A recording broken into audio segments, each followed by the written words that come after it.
नमस्कार विद्यार्थी मित्रांनो, स्वागत आहे तुम्हा सर्वांचं आपल्या यूट्यूब चॅनल गुरुकुल स्टडी अकॅडमीमध्ये। तर आज आपण लेसन नंबर 1 सायन्स ग्रॅव्हिटेशन यामधले टोटल न्यूमेरिकल या ठिकाणी घेणार आहोत। तर फर्स्ट न्यूमेरिकल हा आपल्याला पाहायला मिळतो, Mahendra and Virat are sitting at a distance of 1 metre from each other. Mahendra Singh Dhoni आणि विराट कोहली माहीत आहे सर्वांना। तर ते 1 मीटर अंतरावरती बसलेले आहे। किती मीटर? पहा, लक्ष द्या, हा बेंच आहे, यामध्ये हा महेंद्र सिंग धोनी आणि विराट कोहली यांच्यामध्ये किती अंतर आहे?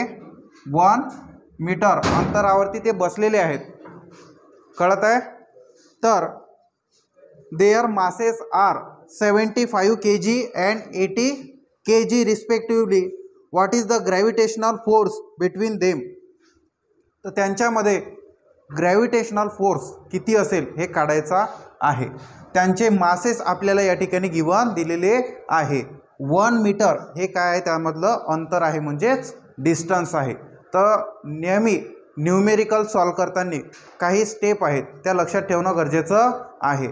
क्वेश्चन व्यवस्थित रीड करायचा, त्यानंतर आपल्याला काय काय दिलेलं आहे, माहिती काय काय दिलेली आहे, इन्फॉर्मेशन, त्याचं मास दिलेलं आहे, डिस्टन्स लक्षात। तर ह्या गोष्टी व्यवस्थित राईट करायच्या आहे। पहा, लक्ष द्या, सोल्युशनमध्ये सर्वात आधी याचं काय असणार? गिवन राईट करणार। आता सांगा मला, गिवन काय काय दिलेलं आहे? डिस्टन्स हे आपण कशाने डिनोट करतो? आर नी। किती दिलेलं आहे? 1 मीटर। त्यानंतर वेट दिलेला आहे, मासेस दिलेला आहे। आता दोघं जण आहेत, त्यांचं मास मग आपण काय डिनोट करणार? m1 m2, बरोबर। m1 आणि m2। m1 म्हणजेच कोणाचं? महेंद्र सिंग धोनीचं मास, ठीक आहे। ते महेंद्र आणि विराट हे दोन व्यक्ती आहेत, ठीक आहे, ते क्रिकेटर नाही आहेत। m2 म्हणजेच काय? 80 kg। हे दोन मासेस आपल्याला दिलेले आहेत। त्यानंतर एक विचारलेलं काय आहे? ग्रॅव्हिटेशनल फोर्स आपण युनिव्हर्सल लॉ ऑफ ग्रॅव्हिटेशन पाहिला, त्या ठिकाणी आपण फोर्सचा फॉर्म्युला रिअरेंज करून पाहिला होता। काय होता formula? F = G m1 m2 upon काय होतं? R square, inversely proportional to the square of distance between them and directly proportional to the product of their masses, बरोबर की नाही? तर मग फॉर्म्युला लक्षात असणं गरजेचं आहे। आणि नेक्स्ट आपल्याला जी ची व्हॅल्यू माहीत आहे। हा काय आहे? जी म्हणजेच काय? Universal gravitational constant. त्याची value 6.67 into 10 to the power -11 newton metre square पर kg square, newton metre square पर kg स्क्वेअर। आता पहा, हे सुद्धा युनिट kg मध्ये आहे, इथे SI मध्ये दिलेलं आहे, आणि हे सुद्धा मीटरमध्ये आहे। म्हणजेच आपल्याला युनिट कन्वर्ट करण्याची काही गरज नाही आहे। सर्व SI सिस्टीममध्ये काय आहेत? युनिट्स आपल्याला दिलेले आहेत। ओके। त्यानंतर नेक्स्ट फॉर्म्युला आपल्याला माहित आहे। Formula F = G m1 m2 upon R square, बरोबर। तर ह्या व्हॅल्यू आपण काय करणार? त्या ठिकाणी पुटअप करणार। ओके। तर F = जी ची व्हॅल्यू किती आहे? 6.67 into 10 to the power -11 multiply m1 75 multiply 80, okay, upon R ची व्हॅल्यू किती आहे? 1 आणि त्याचा स्क्वेअर। आता याला सॉल्व कसं करायचं? ठीक आहे, सोपी पद्धत आहे एकदम। जेवढेही मल्टिप्लिकेशन तुम्हाला दिसत आहे त्याला आपण काय करून घेणार? मल्टिप्लाय करून घेणार। ओके। तर 6.67 multiply 10 to the power -11 multiply आता 75 मल्टिप्लाय 80, तर 8नी या 75ला आपण मल्टिप्लाय करू लक्षात, आणि त्याच्या समोर 0 हा ॲड करून टाकणार आहे. ओके, 8 मल्टिप्लाय 5, 8 पंच 40, 0 हातचे आले 4 आणि 8 7 56 प्लस 4 म्हणजेच 60, म्हणजेच 6000 या ठिकाणी हे आन्सर आलेलं आहे यांचं मल्टिप्लिकेशन. आणि अपॉनमध्ये 1 चा स्क्वेअर 1, तो नाही लिहिला तरी काय हरकत नाही. इक्वल टू, आता या 6000 ला आपण कशा प्रकारे लिहू शकतो, कॅल्क्युलेशनकडे लक्ष द्या रोशनी. 6.67 मल्टिप्लाय या 6ला आपण 6 मल्टिप्लाय 6000ला 6 multiply 6 to the power 3 multiply 6 10 to the power -11 असं लिहू शकतो. कोणाला काही प्रॉब्लेम, हे बेसिक तुम्हाला माहिती पाहिजे. आता एकदम सोपं आहे कॅल्क्युलेशन. 6 मल्टिप्लाय 6.67 फक्त आपण मल्टिप्लिकेशन करणार, तर इथे काय येणार 4002 बरोबर. पॉईंट कुठं येणार, 2 घरं सोडून, म्हणजेच 2 डिजिट नंतर पॉईंट येणार. कळते, 7 कम 42, 2 हातचे आले 4, 6 6 36 आणि 4 40, 0 हातचे आले 4 बरोबर ना, आणि 6 6 36 आणि 4 बरोबर.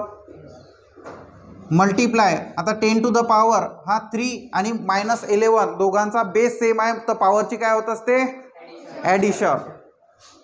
3 - 11 समजत आहे. तर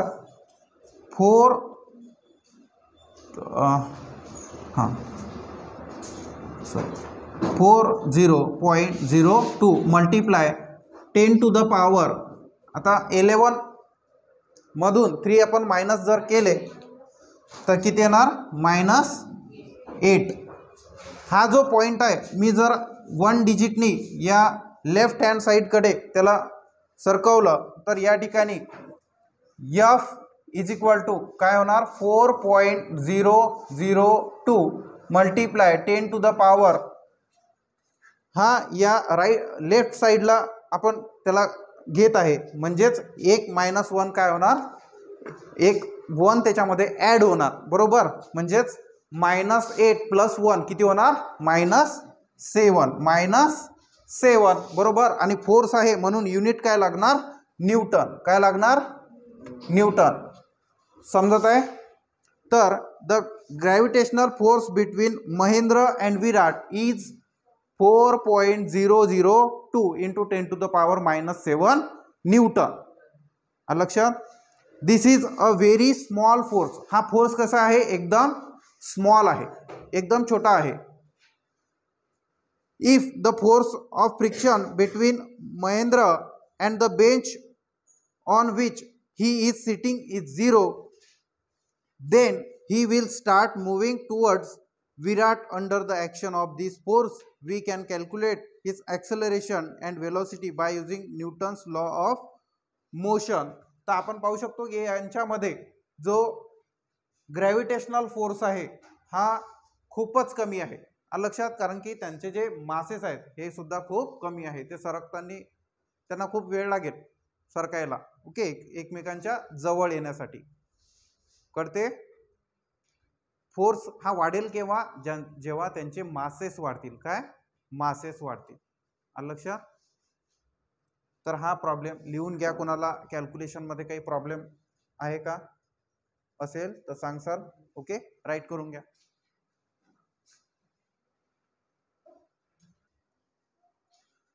नेक्स्ट सेकंड एक्झाम्पल आहे numerical. In the above example, म्हणजे या आधीचं आपण पहिलं एक्झाम्पल जे पाहिलं त्याच्यामध्ये Mahendra and Virat are sitting at a distance of 1 metre. हेच एक्झाम्पल जे आहे ते अज्युम करायचं आहे. Okay, in the above example assuming that the bench on which Mahendra is sitting is frictionless. Mahendra आणि विराट ज्या बेंचवरती बसलेले आहेत तो बेंच कसा आहे, फ्रिक्शनलेस आहे, म्हणजे एकदम चोपडा आहे, ज्याला आपण सॉफ्ट म्हणतो, त्याच्यामधून ते घसरू शकतात.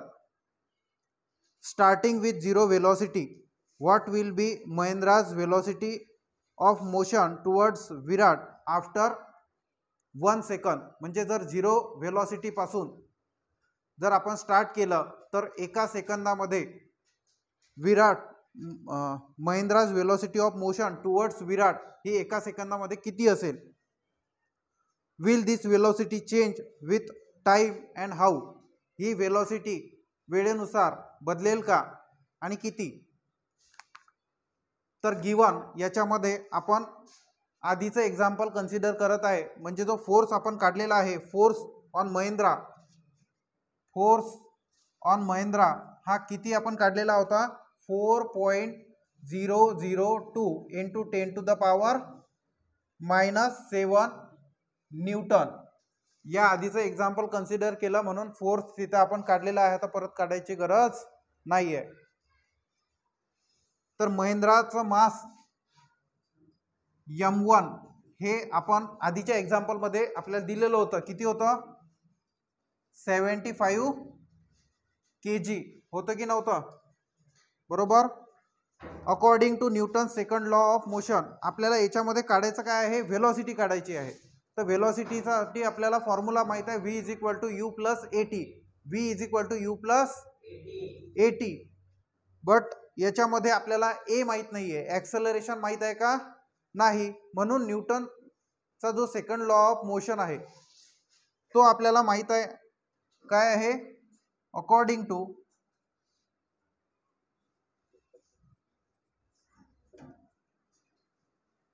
Newton's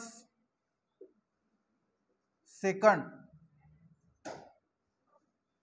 law, force = mass into acceleration. हा माहित आहे ना सर्वांना? याच्यावरून आपण ॲक्सेलरेशन काढू शकतो, कारण की आपल्याला फोर्स माहित आहे आणि मास माहित आहे. कोणाला काही प्रॉब्लेम? तर therefore A = force upon m असं होऊन जाणार. इक्वल टू फोर्सची व्हॅल्यू आहे 4.002 इंटू 10⁻⁻7 अपॉन मास किती आहे? 75. आता हे डिव्हिजन आपल्याला या ठिकाणी करायचे आहे. सोप्या मेथडने लक्ष द्या इकडे. आता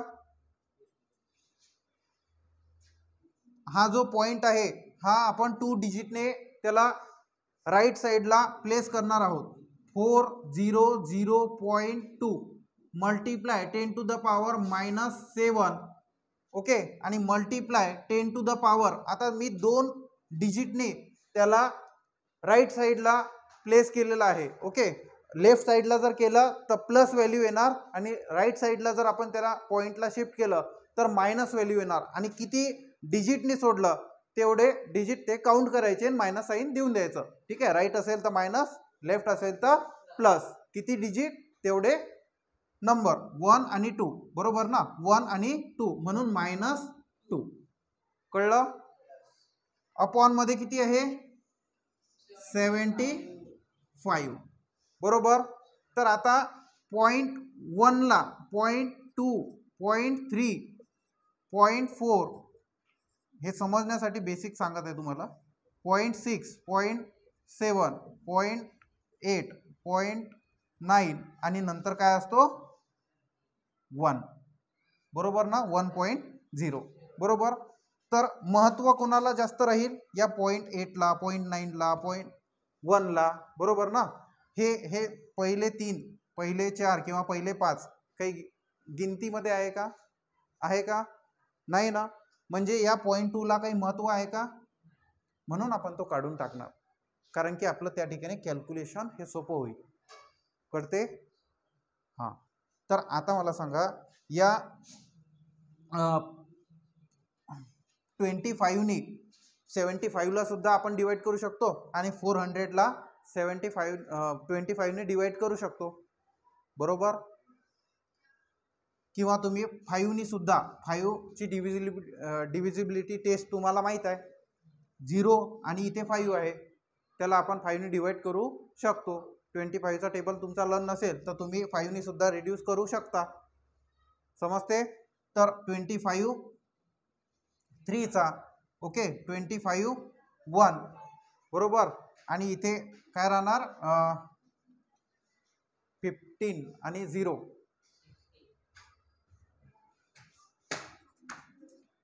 आणि याला 25 ने जर 16 25 6चा 150 बरोबर.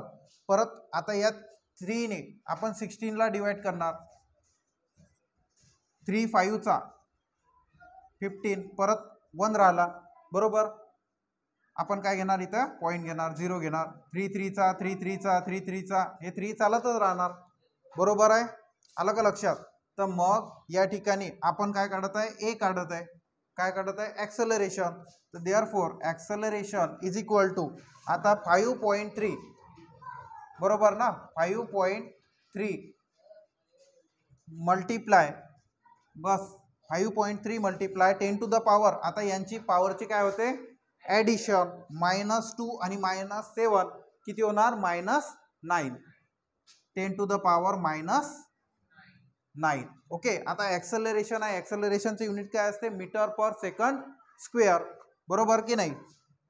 समजत आहे मीटर पर सेकंड स्क्वेअर काय युनिट असणार मीटर पर सेकंड स्क्वेअर. पण फायनल आपल्याला काय काढायचं आहे व्हेलॉसिटी काढायची आहे. तर व्हेलॉसिटीसाठी एक आपल्याकडे फॉर्म्युला आहे Newton's first equation of motion बरोबर ना. हा ॲक्सेलरेशनची व्हॅल्यू आपण इथे लिहू ना.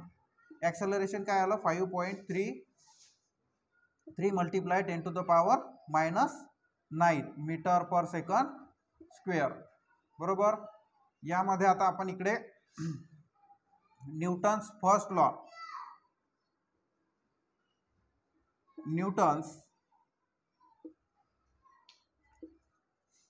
First equation of motion first equation of motion हा फॉर्म्युला आपल्याला माहित आहे काय आहे v is equal to u plus a into T आहे बरोबर. तर गिवन मध्ये आपल्याला इनिशियल व्हेलॉसिटी काय म्हटलेलं आहे 0 म्हटलेलं आहे बरोबर. आणि टी इक्वल टू काय आहे 1 सेकंड पहा बरोबर आहे समजत आहे. तर v is equal to velocity आपल्याला काढायची आहे. v इज इक्वल टू हा u काय आहे 0 प्लस आता a आपण फाइंड केलेला आहे किती आहे 5.3 त्यानंतर तुम्ही 4ही करू शकता कारण की तो 3 3 3 3 जात आहे बरोबर. Multiply 10 to the power -9 multiply time किती आहे 1 सेकंद आहे. तर आता 0 मध्ये काही प्लस करा तर ती व्हॅल्यू जी आहे तेच राहणार बरोबर. 0चा काही प्रभाव नाही आहे. तर 5.34 multiply 10 to the power -9 multiply 1 म्हणजे तीच व्हॅल्यू करते. तर v इज इक्वल टू काय आलं 5.34 मल्टिप्लाय 10 टू द पॉवर -9. आता या ठिकाणी व्हेलॉसिटी आहे म्हणून व्हेलॉसिटीचा युनिट काय असते मीटर पर सेकंड समजलं.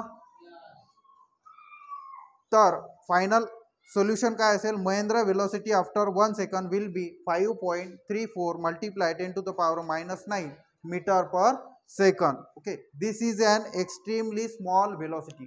ही जी व्हेलॉसिटी आहे एकदम स्मॉल आहे कारण की 10 टू द पॉवर -9 आहे 0.000000000 त्यानंतर तो नंबर लक्षात म्हणजे एकदम काहीच नाही आहे निग्लिजिबल लक्षात. The velocity will increase with time because of the acceleration. जी व्हेलॉसिटी आहे ही इनक्रीज होईल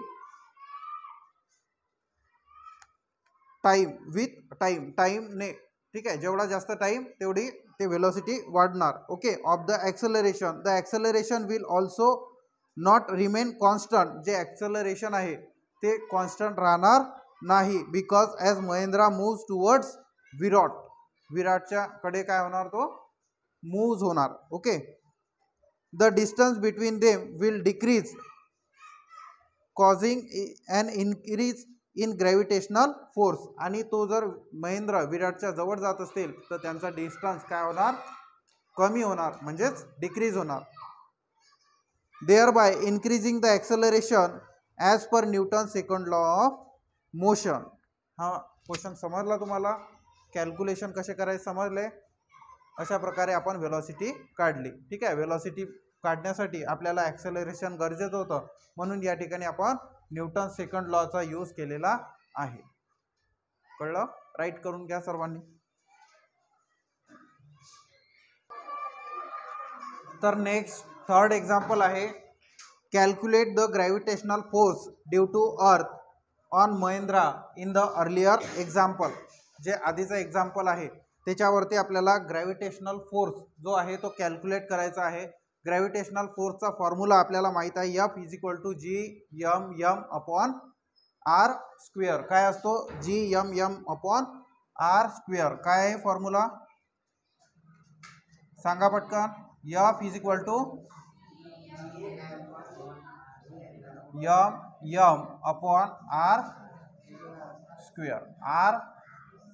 m(m)/r². हा या ठिकाणी m म्हणजे मास ऑफ अर्थ आपल्याला माहित आहे 6 × 10⁻24 kg. त्यानंतर रेडियस ऑफ अर्थ 6.4 × 10⁻6 मीटर. त्यानंतर महेंद्राचं मास आपल्याला आधीचं एक्झाम्पल कन्सिडर करायला सांगितलं म्हणून ते दिलेलं आहे 75 kg. आणि ग्रॅव्हिटेशनल कॉन्स्टंटची व्हॅल्यू तुम्हाला माहीत असते 6.67 × 10⁻11 न्यूटन मीटर स्क्वेअर पर kg स्क्वेअर. ओके. तर यामध्ये ग्रॅव्हिटेशनल फोर्स विचारलेला आहे, तर आपण ॲज इट इज याच्यामध्ये काय पुट करणार? व्हॅल्यू पुटअप करणार आहे. तर F = G ची व्हॅल्यू किती आहे? 6.67 × 10⁻, multiply m mass of earth 6 × 10⁻24 into mass of Mahindra 70 upon r. Radius किती आहे? 6.4 मल्टिप्लाय 10⁻, त्याचा ब्रॅकेटचा स्क्वेअर. तर याला कशा पद्धतीने सॉल्व करायचं? लक्ष द्या सर्वांनी इकडे. 10 बेस सेम आहे तर पॉवरची काय होते? ॲडिशन होते, बरोबर. आता या ठिकाणी 6 × 75 जर आपण केलं, 6 × 75, 6×5 = 0, हातचे आले 3, 6×7 42 आणि 3 45, म्हणजे 4, 5 आणि 0 यांचं मल्टिप्लिकेशन आलेलं आहे. तर आपण राईट करणार 6.67 मल्टिप्लाय 4, 5 आणि 0 मल्टिप्लाय 10⁻. आता बेस सेम आहे दोघांचा म्हणून पॉवरची ॲडिशन म्हणजे 24 - 11 करते. हे minus sign -11 as it is आपण लिहिलेला आहे. अपॉन मध्ये आता 6.4 × 10⁻6 ब्रॅकेटचा स्क्वेअर आहे, म्हणजे दोघांचा स्क्वेअर करायचा. 6.4चा सुद्धा स्क्वेअर करणार. 6 × 4 = 64. ठीक आहे. 4 × 16 = 6, चला 1. ठीक आहे. 6 × 24 = 6 × 24, 24 दुनी 42 आणि 1 43, रिमेनिंग कॅरी 1 4, 6 × 6 = 36 प्लस 4 40. आणि या दोघांमध्ये पॉईंट आहे म्हणजे 1 आणि 2, दोन घरं सोडून या ठिकाणी 2 सोडून आपण पॉईंट देणार आहोत. म्हणजेच काय होणार इथे 40.36 × 10⁻. आता याचा स्क्वेअर करायचा तर मल्टिप्लिकेशन करायचं 6 × 2 = 12. समजलं? तर देअरफॉर F = काय येणार पहा, लक्ष द्या. यांची जर आपण सबट्रॅक्शन केली तर 3 आणि 1 म्हणजे 13. 6.67 मल्टिप्लाय 450 मल्टिप्लाय 10⁻, 13. 4 - 1 3 आणि 2 - 1 1 अपॉन मध्ये या ठिकाणी राहणार आहे 40.36 मल्टिप्लाय 10 to the power 12. आता इथे 10 to the power 12 आहे, ते वरती गेले मायनस होतील, म्हणजेच या ठिकाणी 10 चा पॉवर काय राहणार 1. बरोबर आहे. तर आता आपण इथे एक काम करणार आहे. 6.67 मल्टिप्लाय 45 अपॉन मध्ये 400. पहा, लक्ष द्या हा, मी काय करत आहे पहा, तो 40.36 आहे ना, लक्षात. तर हा जो एक डिजिट आहे, मी या साईडला जर याला शिफ्ट केलं तर ते काय होणार 403. बरोबर. पण 403 मधले 3 जर गेले तर काय 3 ला काही महत्व आहे का 400 मध्ये? मला तुम्हाला 403 रुपये द्यायचे आहेत, तर मी तुम्हाला 400 दिलेत, तुम्ही वरचे 3 रुपये मला मागसाल का की राहू द्या? तुम्ही घेसानच आहे ना. तर 400 कसे आणले समजलं? लक्षात. आपल्याला या ठिकाणी पॉईंट आणि 0.6 ला काही एवढं महत्व आहे का? नाही. म्हणजे इथे 400 कसे केले समजलं. आणि एकच पॉईंट मी राईट साईडला शिफ्ट केला, म्हणजे पॉवरची काय होणार, पॉवरवरती काय येणार -1. बरोबर ना. म्हणजे इथे काय राहतील 11. बरोबर. आणि हा जो 4 आता 450 याच्यानंतर काही नसते, म्हणजे पॉईंट असते आणि काय असतात 00 असतात. बरोबर. तर आता मी तिथे काय केलं 45 केलं. बरोबर. तर हा जो पॉईंट आहे मी लेफ्ट साईडला शिफ्ट केला. बरोबर ना. मग तिथे काय येणार +1 येणार. लक्षात. इथं आता काय होणार मग मल्टिप्लाय 10 to the power 14. काय झालं समजलं सर्वांना? Yes or no? आता आपण इथे 5 ने याला रिड्यूस करू शकतो. 5 9 चा आणि 5 8 चा 40 आणि हा 0. कळत आहे का सर्वांना? Yes or no? आता नेक्स्ट आपण काय करू शकतो या ठिकाणी पहा, लक्ष द्या.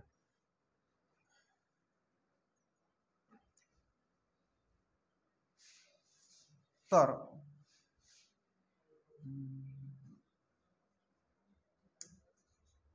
ठीक आहे. तर 6.67 मल्टिप्लाय 9 अपॉन 80 मल्टिप्लाय आता 10 to the power हे जे 11 आहे वरती गेले काय होतील मायनस होतील, म्हणजेच 14 मायनस 11, कारण की बेस सेम आहे दोघांचा. 14 मायनस 11 मग किती राहणार 3. बरोबर. तर इथे आपण अजून काय करू शकतो, हा जो पॉइंट आहे हा त्या साईडला आपण शिफ्ट करू शकतो, म्हणजे 667 multiply 9 multiply 10 to the power. आता मी काय केलं त्याला राईट साईडला शिफ्ट केलं. बरोबर ना. म्हणजे 10 to the power 2 मायनस होणार त्याच्यामधून, म्हणजे 3 मायनस 2 म्हणजे किती राहिला 1. बरोबर. अपॉन मध्ये काय आहे 80 करते. आता 10 to the power 1 म्हणजेच काय 10 आणि 0 काय होणार कॅन्सल. आता आपलं आन्सर एकदम सोप्या पद्धतीने येणार. फक्त काय करायचं आहे 667 मल्टिप्लाय 10 मल्टिप्लाय 9. बरोबर. 9 6 चा 63 9 7 63 3 हातच्याले 6 6 9 54 आणि 6 60 0 हातच्याले 6 त्यानंतर 9 7 6 9 54 आणि 6 60. म्हणजे या ठिकाणी 66003 यांचं मल्टिप्लिकेशन आलेलं आहे. 6003 अपॉन मध्ये काय आहे 8 आहे. आता 8 ने आपण त्याला डिवाइड करण्याचा प्रयत्न करू. 8 डिवाइडेड बाय 6003. ठीक आहे. 8 7 चा 57. बरोबर. त्यानंतर किती राहिलंय 3 राहणार. ठीक आहे 0 आणि हे 3. त्यानंतर 8 3 चा 8 3 24. बरोबर. येत आहे की नाही? तुम्हाला बुक मध्ये पाहून घेसाल तुम्ही, एकदम शॉर्ट मध्ये डायरेक्ट आन्सर दिलेला आहे. कशा पद्धतीने आपण सोडवत आहे हे मी तुम्हाला इथे एक एक स्टेप सांगत आहे. बरोबर, आपण जवळपास जात आहे ॲन्सरच्या, जात आहे का? हां, तर किती राहिले? 6-3 बरोबर. आणि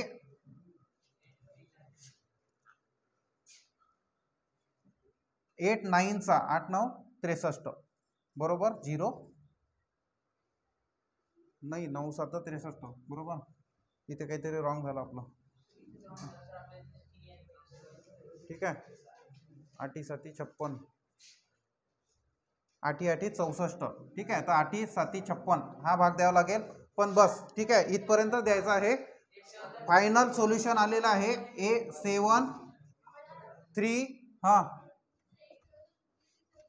7 न्यूटन. हां, थोडंफार इकडे तिकडे आलं का लक्षात? 737 आणि फोर्सची व्हॅल्यू काय आहे? न्यूटन. याच्यामध्ये 0.12 याचा फरक चालतो. आलं का लक्षात? आतापर्यंत आपण जे केलेलं आहे हे 0.1 इकडे तिकडे सर्व झालेलं असेल, पण जे मॅक्सिमम आन्सर काय आलेलं आहे? 733 बरोबर. 733 न्यूटन आपलं काय आलेलं आहे? 737. कळते? समजलं कशा प्रकारे केलं? इथे टेक्स्टबुकमध्ये तुम्हाला डायरेक्ट पूर्ण व्हॅल्यू पुटअप केलं आणि त्याची डायरेक्ट तुम्हाला आन्सर दिलेला आहे. आपण काय केलं? त्याला व्यवस्थित सॉल्व केलं. कसं केलं समजलं? ठीक आहे, यानंतरचं एक्झाम्पल आपण नेक्स्ट पिरियडमध्ये पाहू. ठीक आहे, थँक्स फॉर वॉचिंग. लाईक करा, शेअर करा आणि तुमच्या मित्रांना सबस्क्राईब करायला लावा. लक्षात? बस.